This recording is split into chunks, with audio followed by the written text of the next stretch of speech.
안녕하세요, 한승열입니다. 오늘은 환율 관련 소식을 전해드릴까 합니다. 한국경제 2022년 8월 23일자 일면에 천장 뚫린 환율 1년 만에 1340원을 돌파라는 기사가 떴는데요. 보통 우리가 단순히 환율 관련 기사가 나오면 그 변화 추이만을 보는 게 아니라 이러한 환율 변화로 인해서 주식과 경기의 흐름이 어떻게 변화될지를 가늠해 볼 수 있어야 합니다.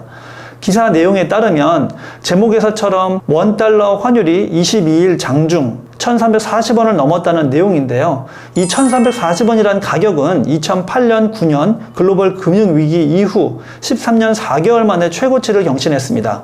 그 원인은 미국이 긴축 고삐를 늦추지 않고 있는 데다가 중국과 유럽의 경기 둔화 가능성이 커지면서 달러 초강세 현상이 심화되고 있다는 분석입니다. 또한 미국 중앙은행 페드는 일종의 강경파인 매파의 통화긴축 정책 의지가 강해지면서 앞으로도 금리가 크게 오를 거라는 예상입니다. 참고로 온건파는 비둘기파라고 합니다. 자, 다시 여기서 미국 금리가 오른다는 것은 그만큼 달러를 갖고 있는 사람들에게는 금리가 올랐으니 좋아하겠죠. 즉 달러의 가치가 올라간다는 의미입니다. 거기다가 엎친 데 덮친 격으로 우크라이나 사태로 인해 유럽에서는 물가가 급격히 상승하여 달러 가치가 올랐고, 또 중국의 중앙은행격인 인민은행에서는 오히려 중국 금리를 인하하면서 위안화 가치가 떨어지는 일이 발생하고 있습니다. 그런데 통상 원화는 중국의 위안화 흐름에 연동이 되기 때문에 원화 가치 하락으로 영향을 주겠죠. 이렇듯 달러는 세계적으로 상승 추세, 원화 가치는 하락 추세, 이 두 가지가 동시에 겹치면서 13년 4개월 만에 환율이 엄청나게 뛰어오르게 된 겁니다.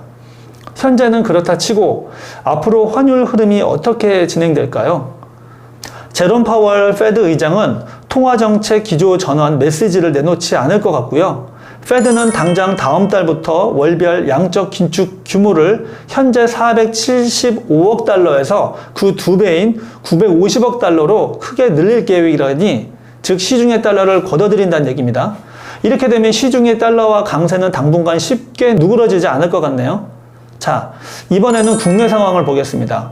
보통 환율이 상승하면 수출로 먹고 사는 한국은 상대적으로 원화 가치 하락으로 상대국과의 가격 경쟁력이 생기므로 수출이 나아져야 하는데요. 이번에는 경우가 좀 다릅니다. 원자재 가격 상승과 중국 등 글로벌 경기 위축으로 무역 적자가 102억 달러로 크게 늘었습니다. 거기다가 원달러 환율의 급상승으로 수입 물가는 더욱 부담될 것으로 예상됩니다. 일부 전문가들은 환율이 1,400원대까지 올라갈 수 있다고 조심스럽게 얘기하고 있는데요. 즉 악재 중에 악재인 상황인 거죠. 정말 큰일입니다. 자, 그렇다면 환율이 이렇게 계속 오르고 있고 앞으로도 계속 오를 추세라면 국내 주식은 어떠한 영향을 받게 될까요?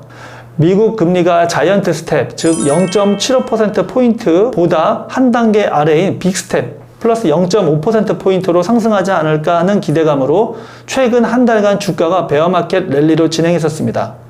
여기서 잠깐 베어마켓 랠리에 대해서 잠시 설명하고 넘어갈까 하는데요. 이는 합성어로서 앞에 베어마켓이란 주가가 하락하는 약세장을 의미합니다.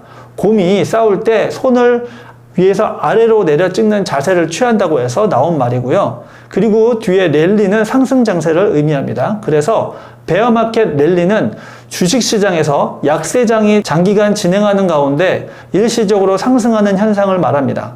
다시 돌아가서 미국은 최근 6월, 7월 두 차례에 걸쳐 0.75%포인트 상승인 자이언트 스텝을 시행했었는데요. 다음 달 9월에도 자이언트 스텝을 또 시행한다면 주식시장에 빨간불이 켜질 겁니다. 이러한 예측들로 인해 급격한 달러 환율 상승과 글로벌 경기 위축과 같은 악재 속에서 최근 4일 동안 국내 시가총액 상위주는 대부분 약세를 보였습니다. 올해 2022년 이후 코스피 지수의 그래프를 보시면 7월 정도에 바닥을 찍고 노란색 20일 이동평균선을 치고 올라갔고 초록색 선인 60일 이동평균선까지 상승세로 가는 듯 하였으나 최근 8월 이후 들어서 주춤하다 못해 급격히 역 V자형으로 떨어지는 형세입니다. 이 코스피 지수 그래프를 좀 더 넓은 시야로 보겠습니다. 그러면 전체적인 큰 흐름을 읽을 수가 있는데요. 그림에서 보시면 2008년, 9년 금융위기 때 바닥을 찍고 상승하여 장기간 동안 박스권을 유지하다가 최근 2019년 코로나 위기로 인해 급격히 떨어졌습니다. 원래 이렇게 급격한 하락 이후에는 원 자리로 회귀하고자 하는 회귀 본능이 있어서 다시 V자 반등으로 태세 변환하였고 그 탄력으로 계속해서 사상 최대치를 갱신하며 올라갔었습니다. 그러나 코로나가 어느 정도 진정되고 그동안의 양적 완화로 마구잡이로 풀었던 시중의 돈들을 다시 원상태로 되돌리는 작업을 진행하면서 아까 말씀드린 베어마켓 상황으로 바뀌었고 최근 한 달여간 금리 인상 폭이 줄어들 거라는 기대감에 베어마켓 랠리를 진행하다가 현재는 주춤하면서 다시 베어마켓 상황으로 계속 진행하지 않을까 하는 우려입니다. 저 개인적으로는 잠깐씩의 랠리는 있겠지만 내년 초 중반까지는 베어마켓 상황이 계속해서 이어지지 않을까 생각합니다. 이는 어디까지나 제 개인적인 판단이니 참고만 하시기 바랍니다. 만일 여러분 중에 돈이 있으시다면 내년 초 중반에 바닥을 확실히 확인하시고 주식으로 들어가시는 전략도 괜찮을 것 같습니다. 자, 오늘은 여기까지고요. 다음 시간에도 또 찾아뵙겠습니다. 자, 이 동영상을 보시는 구독자님들 모두 부자 되시는 그날까지 제 영상은 쭉 이어갈 겁니다. 많이 도와주세요. 감사합니다. 안녕.